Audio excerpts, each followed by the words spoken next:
자, 여러분 안녕하세요. 안녕하세요. 점심은 잘 먹었어요? 네. 배불러서 졸릴 수도 있지만 힘내서 영양 수업 시작해 볼게요. 다 반갑게 인사를 하면서 시작하겠습니다. 다들 차렷.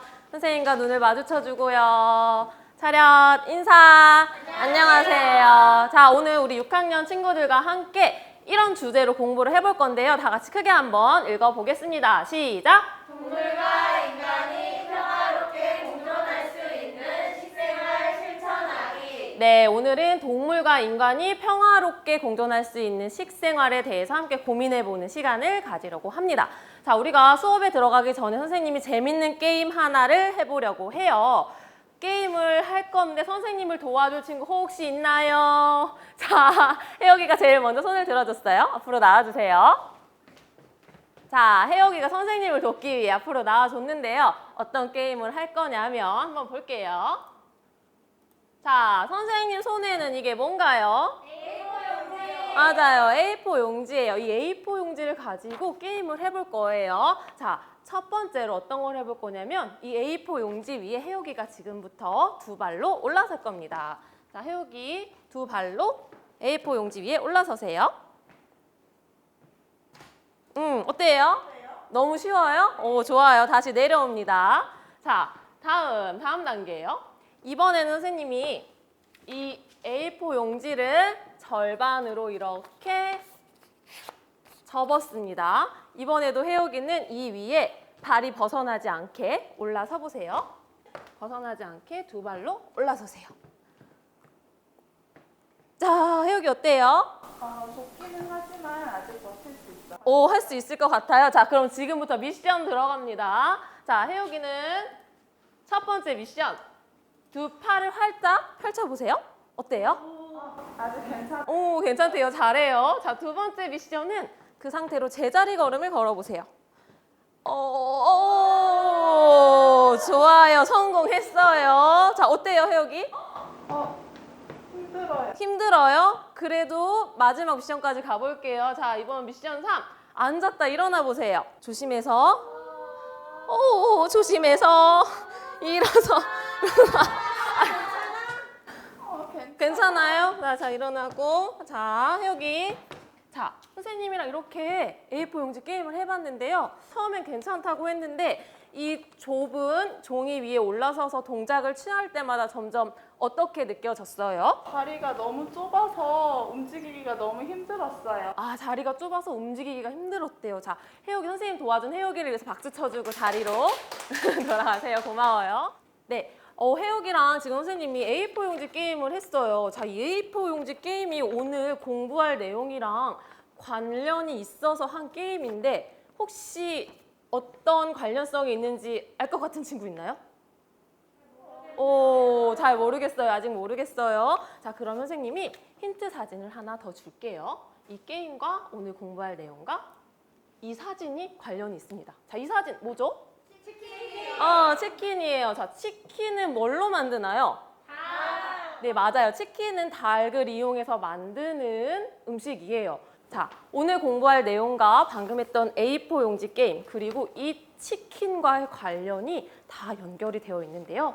바로 이 닭과 관련이 되어 있었어요. 이 닭들은 지금 어디에 갇혀 있는데 어떤 사진인 것 같아요? 닭들이 좁은 닭장 안에 갇혀 있어요. 맞아요. 지금 이야기해준 것처럼 배터리 케이지라고 불리는 좁은 닭장 안에 닭들이 갇혀서 살고 있는 사진이에요. 자, 오늘 어떤 내용을 이야기하고 싶냐면 방금 보았던 사진처럼 빽빽하고 좁은 배터리 케이지라는 닭장은 바로 이렇게 A4 용지의 절반 크기, 이 크기 안에서 닭 한 마리가 평생 동안 갇혀서 알도 낳고 살다가 고기를 내어주고 죽게 된다고 합니다. 자, 이렇게 좁은 공간에서 답답하게 살고 있는 닭들이 더 이상은 못 참겠다라고 이야기를 하면서 사람을 상대로 소송을 제기했어요. 바로 그 사건을 다룬 내용이 닭답게 살 권리 소송 사건이라는 책이었는데요.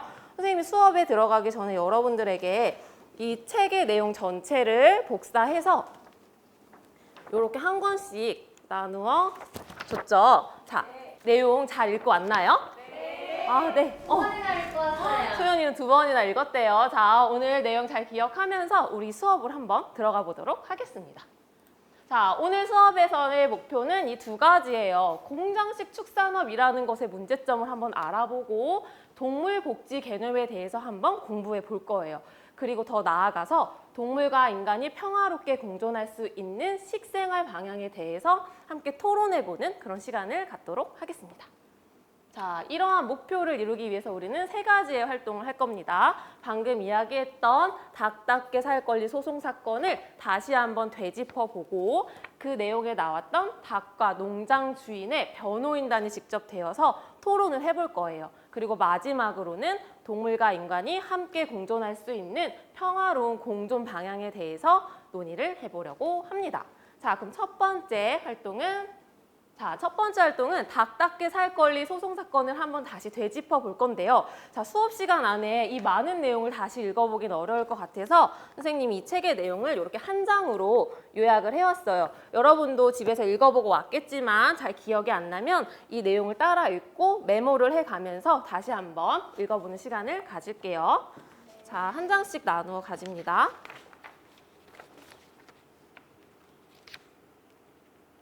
네. 천천히, 네.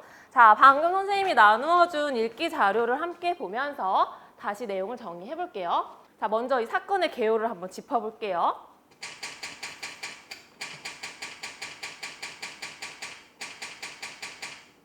네, 행복농장이라는 곳에서 산란닭은 알을 낳는 닭을 말해요. 이 산란닭 1000마리를 그동안 알을 다 낳아서 이제 알을 낳는 기능을 못할 때 보내지는 도계장으로 가는 트럭에 실던 중에 닭들이 모두 도망쳐 버리는 사고가 발생했어요.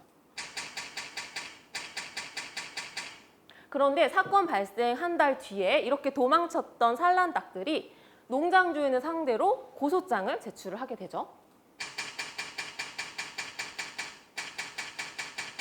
네, 고소 사유는 바로 이거예요. 농장 주인이 닭들이 닭답게 살 권리를 빼앗았기 때문에 이에 대해서 금전적, 정신적으로 보상을 하라. 이렇게 고소를 했어요. 자, 이 사건에 나오는 등장인물은 크게 이렇습니다. 첫 번째, 산란닭 원고예요. 그리고 반대편에 있는 양계농장 주인 피고가 등장을 합니다. 그리고 이 원고 측에 대해서 증인을 해줄 증인이 등장하는데요. 첫 번째로는 친구 닭이 등장하고 그다음에 닭 전문 수의사가 등장해요. 반대로 피고 측 증인은 양계농장에서 일하는 직원과 그리고 양계협회 회장이 이렇게 등장을 하죠. 기억을 하지요? 네. 자, 그러면 이 내용을 다시 한번 짚어보겠습니다. 자, 사건 속으로 다시 들어갑니다. 자, 산란닭은 이렇게 말합니다. 평생 땅 한 번 밟아보지 못하고 좁은 공간에 갇혀서 살다가 알만 낳다가 닭들의 평균 수명인 20년에 10분의 1도 안 되는 20개월 만에 도계장으로 끌려가는 게 우리 산란닭들의 운명입니다. 이것은 닭의 본성을 철저하게 짓밟고 닭답게 살 권리를 침해한 것입니다. 그러므로 농장 주인은 우리가 낳은 알로 얻은 이익을 배상해야 합니다. 라고 고소를 했어요. 자, 그랬더니 반론을 제기해요. 양계농장 주인은 이렇게 말해요. 양계농장의 닭들은 애초부터 알을 낳기 위해서 키워져요. 알을 낳는 기능이 떨어지면 당연히 도계장으로 보내져서 사람들을 위해서 육가공품의 재료로 쓰이는 게 당연한 거 아닙니까? 대한민국에 있는 거의 모든 양계농장에서 보편적으로 이루어지는 사육시설과 방법을 사용했기 때문에 닭들의 권리를 빼앗았다는 주장은 받아들일 수가 없어요. 라고 이야기합니다. 자, 그랬더니 반론을 제기하는 사람이 나타나요. 자, 먼저 증인 1, 친구 닭이에요. 원고 측 증인이죠. 자, 이렇게 말해요. 우리 닭들이 어떤 환경에서 살고 있는지 알기나 하나요? 가로 40cm, 세로 20cm 크기의 아주 좁은 닭장 한 칸에 3마리의 닭들이 살고 있어요. 닭장은 너무 좁아서 날개도 못 펴고 바닥이 뻥뻥 뚫려 있어서 서 있기 힘들 뿐만 아니라 걷지 못해서 발톱이 꼬이기도 합니다.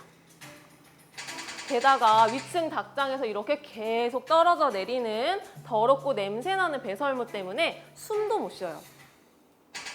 이렇게 스트레스를 너무 받다 보니 서로 쪼아대고 물어뜯는 공격적인 행동을 하게 됩니다.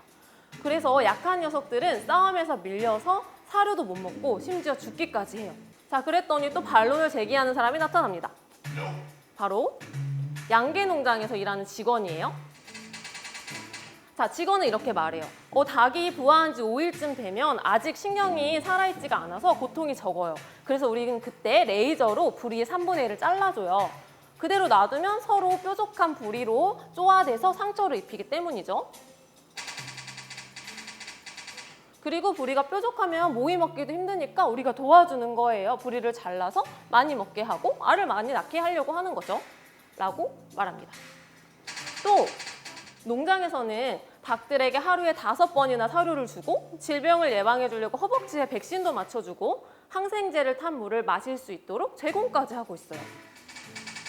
아니 이렇게 매일 굶지 않도록 사료도 챙겨주고 질병에 걸리지 않도록 예방접종도 하고 약도 챙겨주는데 이게 어떻게 닭답게 살 권리를 보장하지 않는 걸까요? 라고 이야기를 합니다. 자, 여기에 또 반론을 제기합니다. 자, 안 나온 증인 누가 있죠? 원고 측 증인? 수의사. 맞아요, 수의사. 닭 전문 수의사는 이렇게 말합니다. 전문가로서 볼 때 닭은 사회성이 매우 강하며 호기심도 강하고 영리하고 예민한 동물이에요. 그리고 닭들은 원래는 가만히 있지 않고 활발하게 움직이는 동물들이에요. 부리로 바닥을 쪼면서 쉴 새 없이 움직이고 흙을 파헤치고 뒹굴고 목욕하면서 기생충을 털어냅니다. 그리고 높은 곳에 올라가는 걸 좋아하고 어두운 둥지에 숨어서 알을 낳는 습성이 있어요. 자, 이러한 특성을 볼 때 좁은 닭장에 갇혀 살면서 알을 낳는 건 닭이 가진 본성을 철저하게 무시당하면서 닭답게 살지 못하는 거겠죠. 그래서 그 스트레스로 닭들이 서로의 깃털을 뽑고 쪼고 공격적인 행동을 하는 겁니다. 그래서 질병이 발생하면 속수무책으로 닭들이 쓰러져서 죽어버리는 것도 이렇게 너무 좁은 공간에 밀집되어 사는 스트레스 때문이에요. 반론을 또 제기합니다. 자, 마지막으로 누가 등장할까요? 양계협회 회장. 맞아요. 양계협회 회장이 등장해서 이렇게 말해요. 양계 농장에서는 닭의 복지보다는 그래도 닭을 통해서 경제적 이득을 얻는 게 원래 목적이에요. 닭장 이외의 방식을 적용하는 건 아직 현실적으로는 어렵습니다. 넓은 공간에 닭을 풀어 키우려면 비용도 많이 들고 노동력도 많이 들어요. 그렇게 되면 이건 달걀 가격이 상승될 테고 이렇게 되면 사람들은 달걀을 많이 안 사니까 잘 안 팔리고 농장은 경제적으로 엄청난 타격을 입게 될 겁니다. 라고 말해요. 자, 여기까지만 볼게요. 지금 책 내용을 다 담지는 못했지만 요약해서 넣었어요. 우리가 읽은 이 책에서는 결과적으로 결론을 내서 재판 결과를 얻어냈나요? 아니요. 어떻게 했어요, 그럼? 판결이 그래서 보류됐어요. 판결을 보류했죠. 왜 보류했는지 한번 볼게요. 자, 보는 내용과 같이 동물과 인간의 첨예한 지금 대립이 있는데 이 결과가 미칠 파장이 너무 클 것 같아서 판결을 보류하고 이야기는 끝이 났습니다. 자, 그래서 오늘은 이 사건을 다시 한번 끄집어내서 우리 친구들이 각각의 변호인단이 되어서 이야기를 한번 나눠보려고 해요. 자, 오늘 수업에서는 과연 판결을 낼 수 있을지 한번 여러분들의 활약을 기대해 보면서 다음 활동으로 넘어가 볼게요. 자, 선생님이 이야기한 것처럼 여기에 원고, 피고, 즉 닭과 농장 주인이 두 팀으로 나뉘어서 지금 대립을 하고 있어요. 자, 오늘은 어떻게 토론을 할 거냐면 각자 생각해온 입장이 있겠지만 오늘은 제비뽑기를 통해서 이렇게 지금 선생님이 닭이랑 농장 주인 이렇게 제비뽑기를 만들었어요. 이걸 통해서 나의 입장, 우리 모둠의 입장을 정한 다음에 토론을 할 거예요. 이렇게 입장이 정해지면 모둠 학습지에 우리 모둠의 의견을 모아서 정리하고 토론하는 과정을 거칠 건데요. 먼저 입장을 먼저 정하는 제비뽑기를 한번 해볼게요. 선생님 잘 섞어서 줄 테니까 한번 제비뽑기를 뽑아보세요. 자, 뽑은 걸 친구들이랑 어떤 입장인지. 자, 이제 모둠의 제비뽑기를 해볼게요. 자, 지희가 뽑아볼까요? 자, 한번 공유해보세요. 자, 농장주가 됐네요. 농장주 입장을 뽑았네요. 네. 자, 이제 우리 모둠의 입장 제비뽑기로 다 결정이 됐을 거예요. 그러면 우리 각자 모둠 입장에 맞게 선생님이 지금부터 스티커를 나눠줄 건데요. 우리 모둠이 닭 모둠이다 하면 닭 스티커를 받아서 이걸 뜯어서 내 마스크 위에 붙여서 선생님이 볼 수 있게 그렇게 해주세요. 자, 지금부터 나눠줄게요. 자, 닭팀 마스크에 하나씩 붙여주세요. 그리고 농장주 팀도 스티커를 떼서 붙여주세요.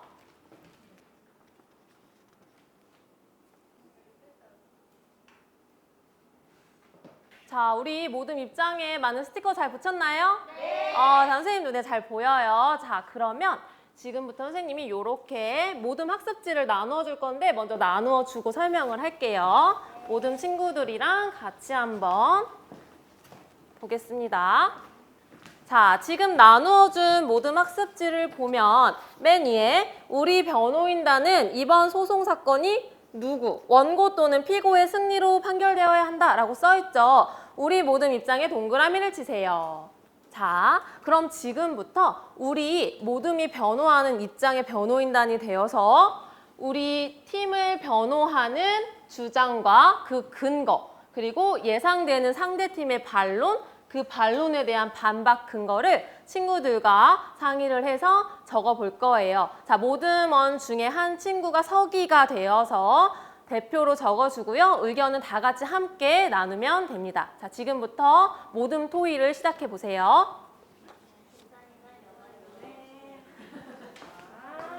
자, 사람의 권리를 침해한다.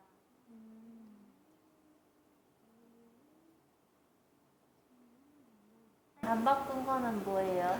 반박 근거라는 건 우리 팀의 주장에 대해서 상대팀이 어떤 반론을 할지 예상을 했죠. 네. 그럼 그 예상되는 반론에 대해서 다시 한번 반박해서 우리 팀의 입장을 이야기하는 거예요.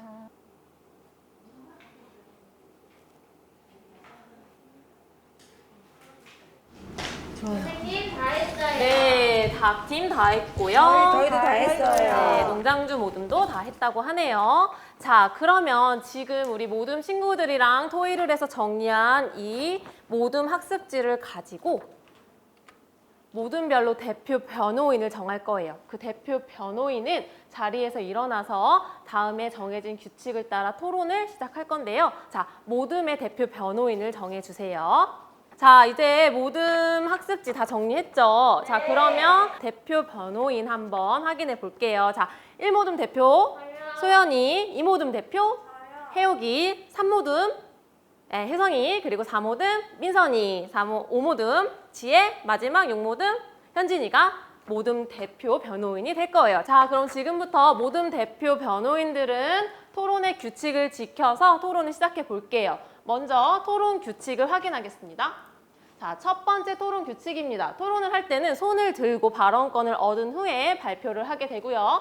자, 두 번째는 친구가 발표하는 동안에는 이야기하지 않고 경청합니다. 세 번째, 반론이 있더라도 친구가 이야기를 다 마칠 때까지 다 듣고 난 후에 손을 들고 발언권을 얻은 후에 발표를 합니다. 자, 토론 규칙 잘 지킬 수 있겠죠? 네, 좋아요. 자, 그럼 지금부터 본격적으로 토론을 시작하겠습니다. 자, 닭팀 원고 측과 농장 주인 피고 측의 변호가 시작이 될 텐데요. 첫 번째 순서만 선생님이 정해줄게요. 자, 닭팀의 변호인단 중에 자신의 의견을 이야기할 친구는 먼저 손을 들어주세요. 자, 민선이가 손을 들었어요. 민선이에게 발언권을 줄 거고요. 그 다음부터는 자유롭게 손을 들면 됩니다. 자, 먼저 닭팀 원고의 주장을 하나 들어보겠습니다. 얘기해 주세요. 위층 닭장에서 배설물이 떨어져서 더럽고 냄새가 나서 힘들어요, 저희도. 자, 민선이는 닭장에서 배설물이 떨어지는 얘기를 해줬죠. 자, 냄새나고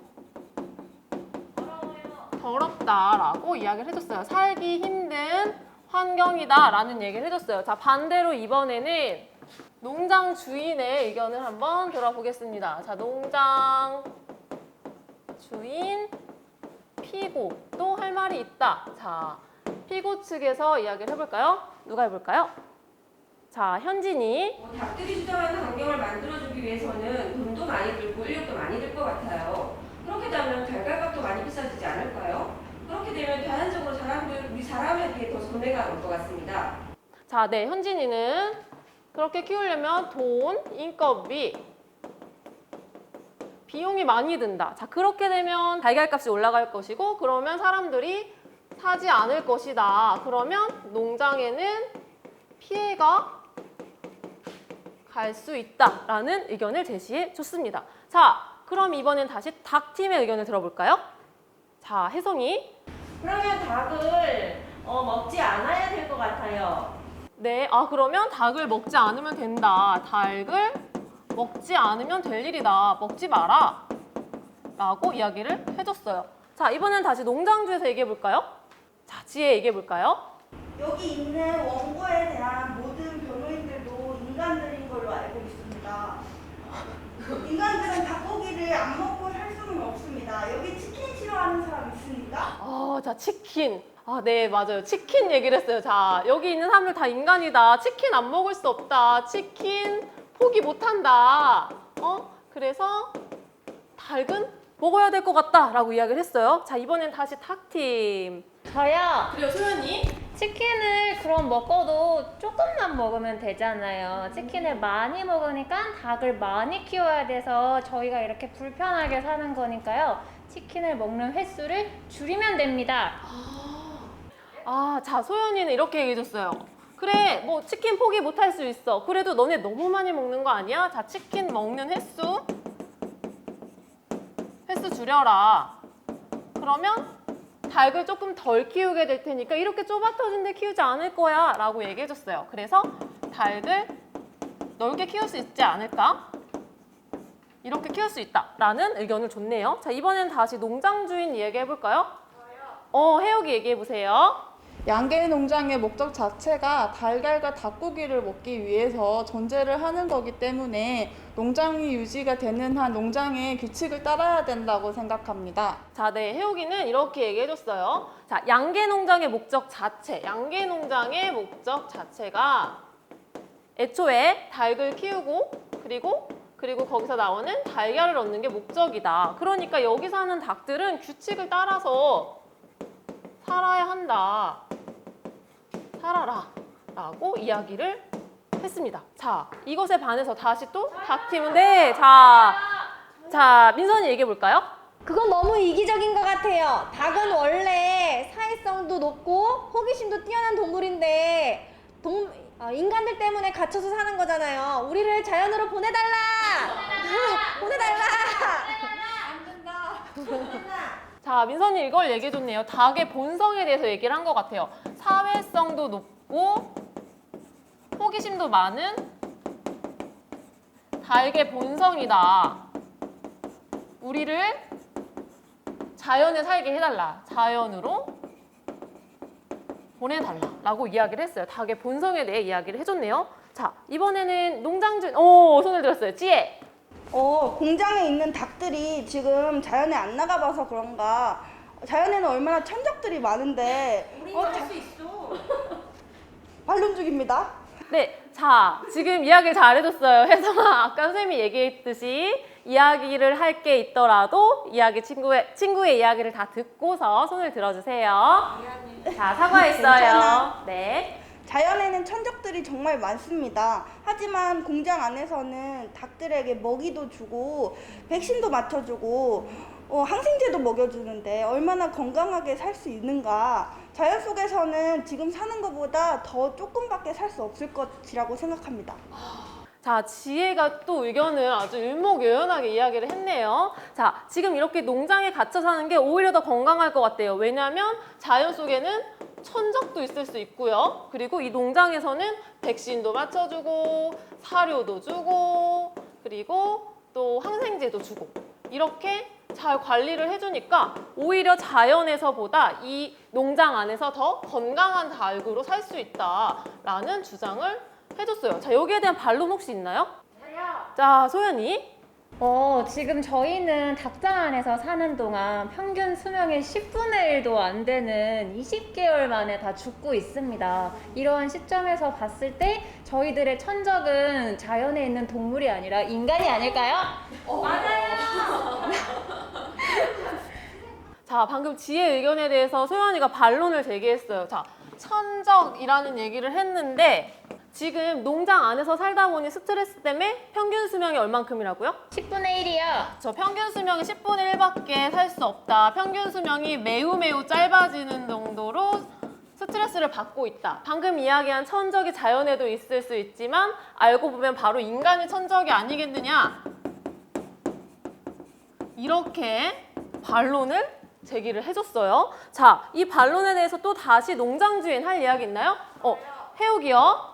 자연 속에서 닭은 어차피 수명을 다하면 죽게 되어 있어요. 그렇다면은 사람들에게 고기를 제공해주고 이롭게 죽으면 되지 않을까요? 자, 여러분 토론 규칙 너무 야유하거나 친구의 의견에 이렇게 손짓을 하면 안 돼요. 자, 토론 규칙 잘 지켜주세요. 자, 해옥이의 의견 한번 정리해 볼게요. 자연 속에서도 어차피 죽는다, 죽을 거라면 인간에게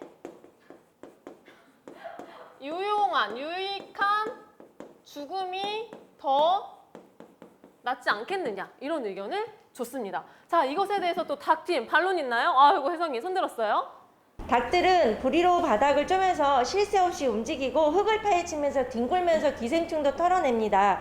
그런데 평생 동안 저렇게 작은 케이지 속에서 있다가 행복하지 못하게 죽는다면 그렇게 해서 인간에게 먹는다면 그게 더 불행한 것 같습니다. 자, 네. 혜성이는 이런 얘기를 해줬어요. 자, 원래 자연 속에서 닭들은 모래도 이렇게 쪼아내고 그다음에 거기에 뒹굴면서 기생충도 털어내고 되게 활발한 동물이잖아요. 그래서 활발하게 활동하지 못하고 좁은 케이지 속에서 갇혀서 살면 평생을 불행하게 살다가 죽는 거다. 인간에게 유용하면 무엇하나 동물이 불행한데 라는 이야기를 해줬어요. 행복하지 않은 삶이라고 이렇게 이야기를 해줬습니다. 자, 이번에는 농장주인 의견 하나만 더 들어볼까요? 자, 현진이 얘기해볼까요? 지금 닭들이 현실을 몰라서 그래요. 밖에 나가면 지렁이도 없어요. 여러분들이 먹을 수 있는 사료로 아무것도 먹을 수가 없어요. 하지만 이렇게 양계 농장에서 키우게 되면 좋은 환경에서 얼마나 풍요롭게 살 수 있겠어요. 너무 현실을 모릅니다, 닭들은. 자, 이제 현진이 의견을 정리해볼게요. 자연에 나갔을 때 오히려 더 척박하다. 자연 환경이 더 척박하다. 예를 들어 먹이도 없을 거다. 먹이도 없을 거고 살아가기 힘든데 차라리 농장에서 더 풍요롭게, 농장의 삶이 더 편안하고 풍요로운 거 아니냐라고 이야기를 해줬습니다. 자, 닭팀 한 번 의견 더 들어볼까요? 소연이? 자연 환경이 척박하다고 했는데 케이지라는 철장 안에서 사는 환경이 더 척박합니다. 저희는 모래 속에서 살고 싶고, 그리고 사람도 더 넓은 집에서 살려고 돈을 버는 거잖아요. 더 좁은 집에서 더 넓은 아파트에서 살기 위해서 돈을 버는 것처럼 닭들도 이러한 척박한 환경이 아니라 더 좋은 환경에서 살기 위해서 인간들이 도와줘야 한다고 생각합니다. 맞습니다. 네, 자, 소연이는 아까 현진이가 말한 그 자연 환경이 오히려 척박할 것 같다는 거에 대해서 반론을 제기했어요. 자연 환경이 매우 척박할 수 있는데 이게 더 풍요롭지 않느냐. 그런데 소연이 이렇게 얘기하죠. 배터리 케이지에 지금 살고 있는 닭장의 환경이 어떻게 저것보다 더 나쁠 수 있겠느냐. 이 배터리 케이지는 좁고 답답하고 그리고 환경이 위생적이지도 못하죠. 닭도 사람처럼 더 넓은 곳에서 살고자 하는 그런 본능이 있을 거다. 더 넓은 곳에서 살 수 있게 사람들이 도와줘야 하는 거 아니냐라는 의견으로 반박을 했습니다. 자, 의견 한 번 더 들어볼까요? 농장? 네, 지혜. 사람도 태어나서 자기가 살고 싶은 환경에서 모두가 충족하면서 살 수는 없습니다. 닭들도 우리 할머니네 집의 닭들은요, 넓은 공간에서 아주 편안하게 살고 있는데 저런 닭들도 있고 이런 닭들도 있는 것 같습니다.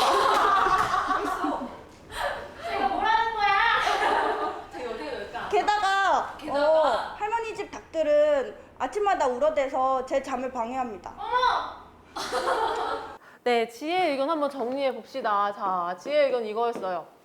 인간이나 사람이나 마찬가지로 자기 인생을 원한다고 다 그렇게 선택해서 살 수 있는 게 아니다라는 얘기를 했죠. 그래서 선택권은 사실은 없는 거다. 주어진 환경에서 맞춰서 살아야 되는 게 아니냐라는 의견을 좋습니다. 자, 혹시 닭팀 더 의견 있나요? 네, 저요. 자, 민선이 한번 얘기해 볼까요? 일단은 동물은 생명이 있기 때문에 생명을 존중해야 된다고 생각합니다. 인간이 너무 이기주의예요. 네, 민선이가 이제 최종적으로 한 번 더 의견을 정리해서 얘기해 준 것 같아요. 결과적으로 닭도 생명이다. 닭도 생명이 있다. 인간의 이기주의 때문에 닭들이 행복하게 살지 못하고 있으니까 닭의 입장에 대해서도 닭이 살아갈 본성에 대해서도 한 번 더 생각해 달라라는 이야기를 했어요. 일단 여기까지만 한번 들어보고 농장주인 의견도 마지막으로 한번 정리하는 의견 들어볼까요? 저요. 해옥이. 닭의 존재 이유를 생각해 보면 일반적으로 닭은 애완동물이 아니라 가축입니다. 인간에게 고기를 제공하기 위해서 살아가야 됩니다. 네, 이제 해옥이 의견은 최종적으로 이거였어요. 닭은 우리가 키우는 애완동물이 아니다, 가축이다. 이제 가축의 목적은 이 사람들에게 유용하게 이렇게 닭고기도 주고 달걀도 주고 그게 하는 게 목적이 아니냐라는 이야기를 해줬네요. 자, 닭은 애완용이 아니다, 가축이다.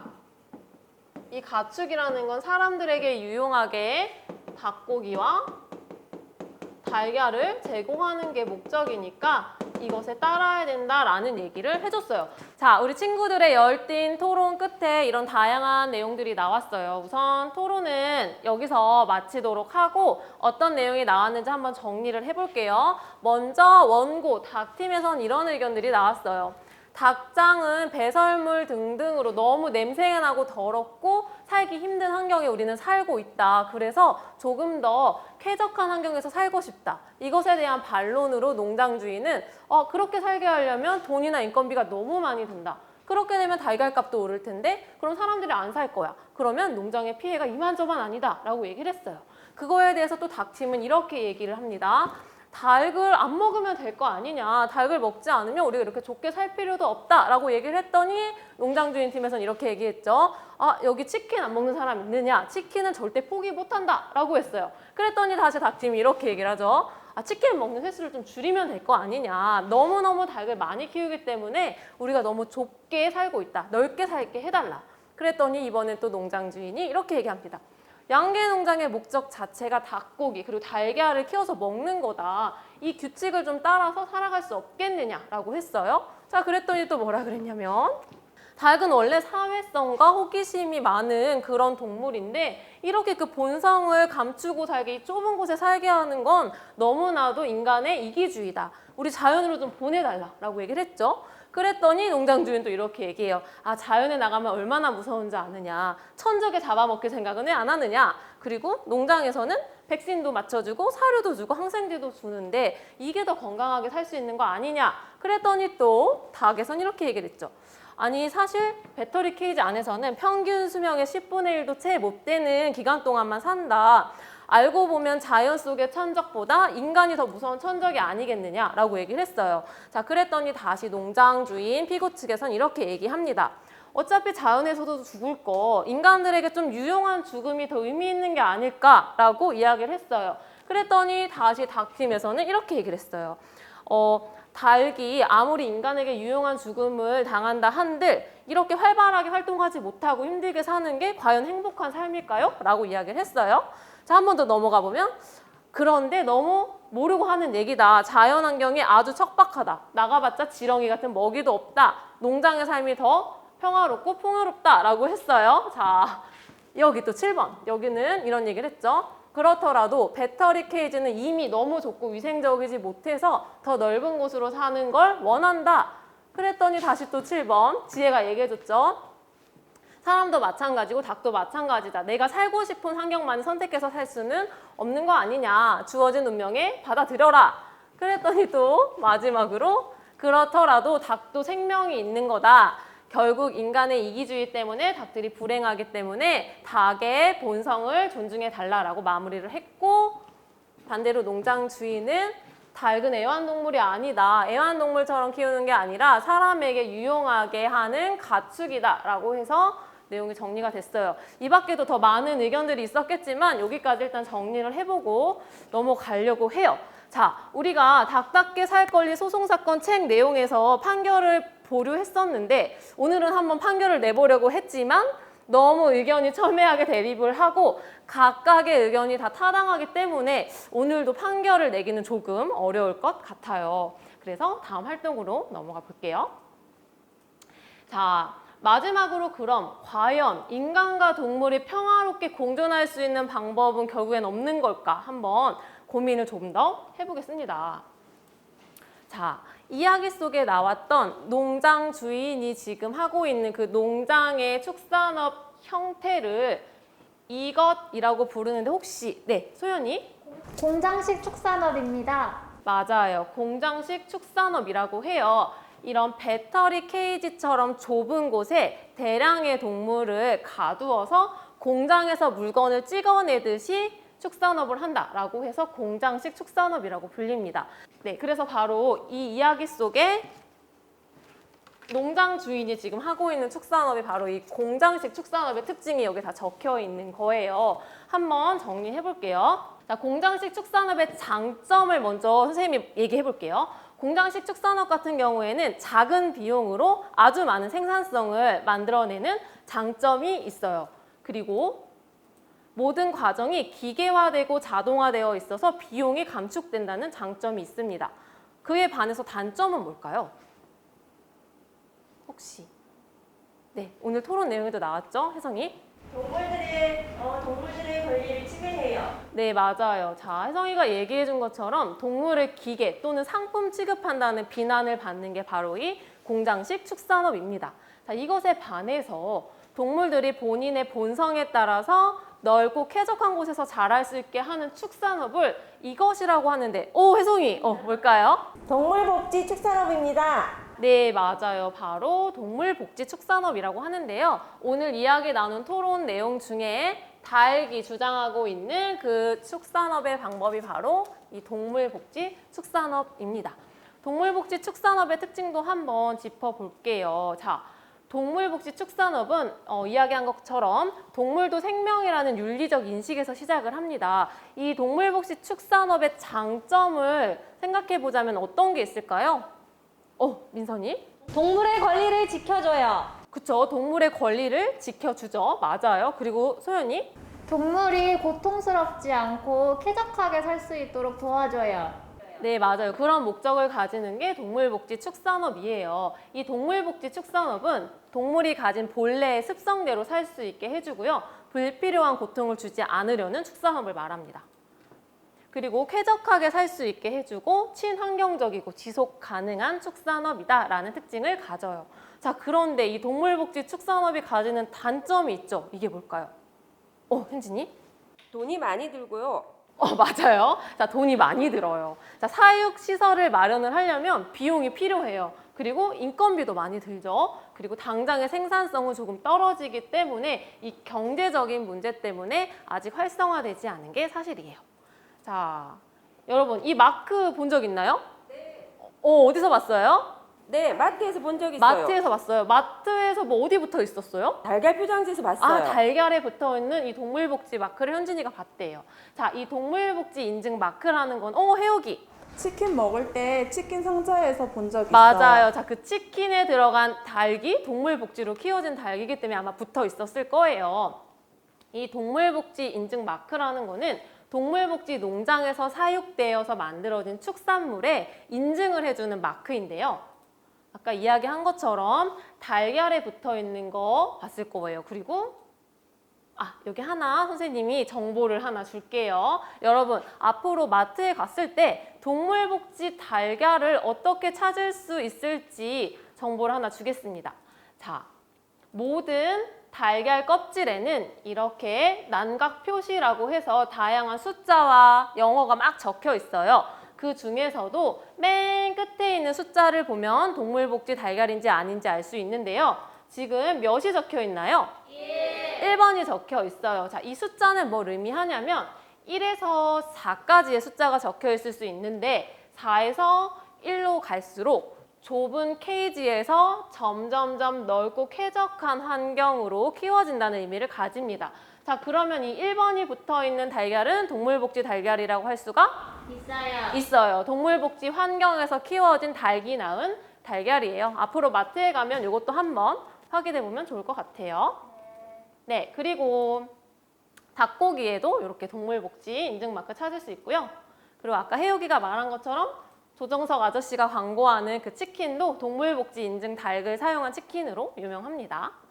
자, 이렇게 우리가 계속 이야기를 나눠봤는데 자, 이런 동물복지 인증 축산물에는 장점이 아주 많이 있죠. 동물들이 좀 더 행복하게 쾌적하게 살 수 있어요. 그럼에도 불구하고 아직 이런 동물복지 인증 축산물을 사는 소비자들은 많지는 않다고 해요. 왜 그럴까요? 계속 이야기를 나눴지만 지혜? 동물복지로 동물을 키우려면 돈이 많이 들어가고 그렇게 되면 그만큼 달걀이랑 닭고기의 값이 비싸질 것 같아요. 그쵸. 점점 비싸지기 때문에 소비자 입장에서는 그렇게 많은 돈을 지불하고 이걸 사야 될까 고민할 수밖에 없을 거예요. 자, 이거는 아직 좀 고민을 많이 해볼 문제들이죠. 자, 그렇다면 우리가 동물복지 축산업에 대해서도 알아봤는데 이걸 활성화하면 좀 더 좋겠는데 좀 어려움이 있는 것 같아요. 자, 그렇다면 결국에는 동물과 인간이 함께 행복할 수 있는 방법은 없을까요? 우리가 지금 나눈 이야기들을 토대로 내 의견을 한번 이야기해 줘 볼까요? 혜옥이? 저라면 가격이 조금 더 비싸더라도 동물복지 축산물을 사려고 노력을 할 것 같아요. 그렇다면 농장 주인들도 동물복지를 위해서 조금 더 노력을 할 것 같아요. 아, 네. 자, 혜옥이는 아무리 비싸더라도 동물의 복지, 동물의 행복을 위해서 어느 정도 지출을 할 의향이 있다고 얘기를 했어요. 자, 혜옥이가 이야기해 준 것처럼 요즘 이 가치 소비라는 이야기를 많이 하는데요. 이 가치 소비라는 건 혹시 어떤 건지 알고 있어요? 소연이 알아요? 자기가 추구하는 가치에 따라서 소비하는 것을 의미합니다. 너무 잘 알고 있어요. 똑똑하네요. 자, 소연이가 얘기해 준 것처럼 이 가치 소비라는 건 물건을 살 때도 가격보다는 나의 가치관을 지키는 게 중요하다라는 생각으로 내 신념과 가치관에 따라서 지출을 하는 거예요. 자, 그렇다면 아까 혜옥이가 이야기한 그 소비는 가치 소비라고 할 수가 있어요. 있겠죠. 자, 이렇게 가치 소비를 하는 소비자들, 그리고 동물복지 축산업에 대한 가치 소비를 하는 소비자들이 많아지면 어떠한 장점, 어떠한 이로운 점들이 발생할까요? 동물복지를 실천하는 농장도 돈을 벌고 그럼 그 돈을 동물복지 시설에 투자하면 동물들이 훨씬 더 행복한, 좋은 환경에서 행복하게 살 수 있을 것 같아요. 자, 혜성이가 말을 너무 잘 해줬는데요. 이렇게 동물복지 축산업에 가치 소비를 하는 소비자들이 많아지면 농장주들도 점점 더 동물복지를 늘려가겠죠? 그러면 그 동물복지로 번 돈을 다시 한번 또 동물복지 시설에 투자를 하고 이렇게 선순환이 되는 좋은 효과가 있을 수 있을 것 같아요. 그래서 동물과 인간이 평화롭게 공존하는 이런 행복한 식생활 방법에 대해서 정확한 정답은 없지만 우리가 오늘 공부한 내용들을 잘 기억하면서 어떻게 하면 조금 더 함께 행복할 수 있을지를 고민해보는 그런 시간이 되었으면 좋겠습니다. 자, 오늘 우리 배운 내용들 중에 뭐 새롭게 알게 된 내용이나 느낀 점이 있으면 마지막으로 이야기해 볼게요. 혜옥이. 자기 입장이 돼서 생각을 해보니까 그동안 우리가 너무 동물의 권리를 무시하고 지냈다는 것을 깨달았어요. 자, 오늘 혜옥이는 사실 농장주인 입장에서 토론을 하긴 했지만 닭의 입장에 대해서도 한번 생각해보는 시간이 되었나 봐요. 자, 고마워요. 지혜. 동물복지 인증 마크라는 것에 대해 처음 알게 돼서 앞으로 부모님과 마트에 가면 이것들을 꼭 사보자고 말씀드릴 거예요. 네, 지혜도 오늘 동물복지 인증 마크에 대해서 알게 됐고 가치 소비를 한번 실천해 보려고 하나 보네요. 자, 오늘 여러분 토론도 너무 열심히 잘 참여해줬고 그리고 많은 의견을 내줘서 너무 고맙고요. 오늘 수업 내용 잘 기억하면서 모두가 행복한 식생활을 했으면 좋겠습니다. 자, 인사하면서 마칠게요. 차렷! 인사합니다.